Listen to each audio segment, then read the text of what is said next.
Hi, everyone, and welcome to Digital Double Shot Episode 1 at GeoMagic Utility Solutions webcast, where we share topics related to the natural gas industry. I'm Jason. And I'm Jim. So this episode is brought to you by, of course, GeoMagic Utility Solutions, providing digital solutions for utilities that enable efficient compliance, integrity, and asset and work management processes. So today, very excited about this topic, and I feel it's very timely as well. But essentially, we want to talk about navigating the federal rulemaking process related to the natural gas industry. That's right, Jason. The rulemaking process can be quite complex and take years. These rules are crucial for ensuring safety in our industry. And to help us through the rulemaking process today, we have Brandi Wolfe from Renegade Energy Advisors. Brandi brings over 16 years of experience in the industry in planning, engineering, construction, and operations. She's actively involved in development of industrial and technical standards with organizations such as API, AMP, and the AGA's Gas Piping Technology Committee. Brand, if you would, let's start at the beginning. What triggers new rules to be considered? Yeah, so like most federal rules, there are a handful of ways that PHMSA, the regulatory body of pipelines, can be triggered to start these new laws. The biggest ones are incident investigations. You'll have major pipeline accidents or even minor pipeline accidents, such as the 2010 San Bruno gas pipeline explosion. That led to a lot of new safety regulations, and those typically come from agencies like the National Transportation Safety Board, the NTSB. Those investigations take a couple years, so they will have specific recommendations to PHMSA and other agencies to enact rules and do research. It could also come from technological advances. New technologies and methods for pipeline inspection and monitoring and maintenance can lead to new regulations. We're seeing that right now with a little bit of some of the leak detection ways. The aerial monitoring, they're trying to pull that into a new rule that we'll talk about here in a minute. New laws and court orders. So congressional mandates, new laws can require PHMSA to develop and reprioritize and implement new standards. Court decisions or other existing rules, those can also have a major effect. We see that a lot with proposed rules or newly implemented rules. There may be a court decision that happens in a smaller circuit court that will then affect, the total rule. We're also seeing that with federal advisory committees. So there are two big ones for pipelines, the Gas Pipeline Advisory Committee and the Liquid Pipeline Advisory Committee. You may hear those as GPAC or LPAC. Those are the primary two for our industry. And then the last big one are petitions. Those are typically reconsiderations from industry or environmental organizations, or even the general public. There is a process that allows the public to petition PHMSA to expand or modify rules for the industry. That's interesting, Brandi, and thank you for kind of walking us through that. Can you walk us through what the process looks like from, triggering a new rule to its finalization?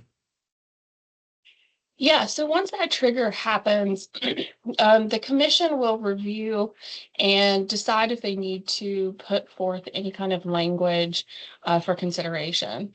When that happens, they'll draft some language. They will reach out and involve the public or stakeholders. Those can be pipeline operators, environmental organizations. Those can be the public. And then that language, once those groups have kind of met, they will develop formal proposed rule language that will go through a process of the commission reviewing it. It will go through the Office of the Secretary of Transportation, that's the OST. It'll go through the OMB, which is the budget group with the federal government. They always get a look at it. And so that review there can take a while. The Secretary of Transportation or the OMB, they can send comments back. That kind of loop of them modifying that draft language can happen for months. We've seen it go through several iterations before they publish what they call an NPRM, a Notice of Proposed Rulemaking. Most rules have some sort of notice. Sometimes if they're large rules, they'll have what they call an advanced notice of proposed rulemaking.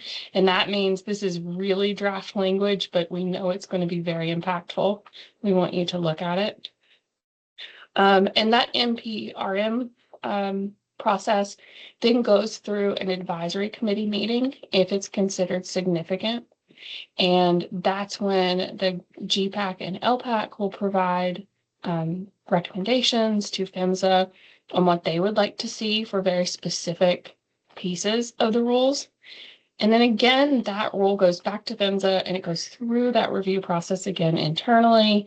Stakeholders are involved. The Secretary of Transportation is involved. OMB is involved. And they have to basically satisfy all comments. Any comment that they formally receive, they have to address in some manner. They don't have to adopt it, but they do have to make sure that they're comfortable with the way that they're leaving that comment in the rule. And once that happens, once everybody's kind of happy, the OMB signs off, the Secretary signs off, and then a final rule is published. Even between just those signatures and a final rule being published, that can take weeks sometimes. You know, all of these steps are government agencies and they all have their own internal processes and it can take a while. Yeah, thanks, Brandi. So after that final rule gets published, how long does a utility typically have to meet the rule? Well, this can really vary. Some rules have implementation periods as little as 6 months. It generally depends on the severity of the modifications that PHMSA is proposing, and they balance it with the proposed benefits of the rules. So if they anticipate environmental impacts, they will shorten the implementation period because they want the operators to take advantage of those modifications. But if it's a major rule, we have seen implementation periods, be extended to 2 or 3 years.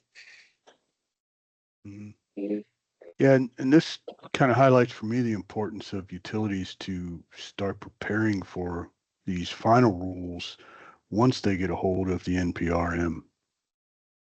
Yeah, absolutely. I mean, operators need to stay as informed as possible when a proposed rule has the potential to influence their assets.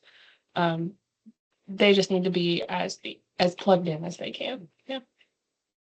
So Brandi, I got to ask, we had the election, right? And the new president's coming into office next Monday, right? So how does that kind of affect all of this? Yeah, that affects all of this significantly. Yeah. So, I mean, right now we have just a handful of regulations that we know about on the screen that are somewhere in this process. Basically, next week, all of that stops. It doesn't restart unless the new administration decides for it to restart. But it does all basically get put on hold until we have a new Secretary of Transportation, until we have all those new appointees in place. That will probably take a while. It typically does every handover. One thing to also consider is there is kind of an informal thing that we call a clawback period, where any rule that is finalized within typically about 90 days of the handover, the new administration can come in and just immediately put a moratorium on those new rules. So even if it's been issued prior to next Monday, it may not have to be implemented. We're all kind of on pause and kind of holding our breath to see what happens next week. So with that change, the status is completely up in the air. We have a handful of these rules from the Pipes Act of 2020 and one even from 2011. Currently, both the leak detection and repair rule and the distribution rule, those are the furthest along in that process. But, due to all the factors we kind of talked about, the true publication dates of these is really likely to change. We may not see these rules at all. There is the potential for that, or there is the potential that they are completely modified. We all just kind of have to wait. Yeah. Kind of a murky time for the operators just to hang tight and see, huh? It is. Just Yeah. hold your breath and hold on. Yep. Yeah. Well, to summarize what you mentioned there, and I think we learned a lot today. But essentially, new rules, they could be triggered by several things, right? The rule making process can take years. Utilities are typically provided some sort of grace period or time to comply with these rules, and essentially rule changes, they never end, right? Which makes things interesting. Yeah, absolutely. Yeah.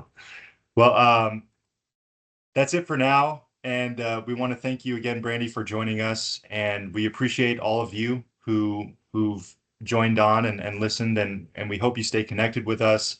If you have any topics you want us to cover, let us know. And until next time, stay safe, and we'll see you soon. Bye, guys. Bye-bye.